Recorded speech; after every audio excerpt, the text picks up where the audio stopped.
अस्सलाम वालेकुम। SM news के साथ मैं हूं सैयद मुक़द्दर रज़ा।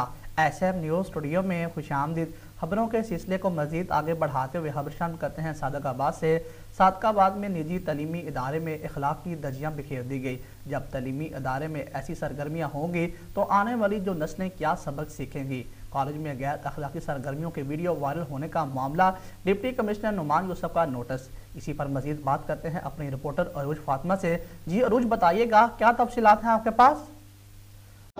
जी बिल्कुल, सादिकाबाद निजी तालीमी अदारे में इखलाक की धज्जियां बिखेर दी गई। सोशल मीडिया पर निजी कॉलेज की वेलकम पार्टी में तलबा और तालिबात की उस्ताज़ा कराम की मौजूदगी में गैर इखलाकी डांस की वीडियो वायरल।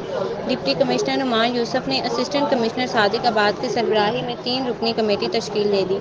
कमेटी के दीगर अरकान में डिप्टी डायरेक्टर कॉलेजेस और CEO एजुकेशन अथॉरिटी भी शामिल। कमेटी को 24 घंटों में इंक्वायरी करके रिपोर्ट फ्राहम करने की हिदायत।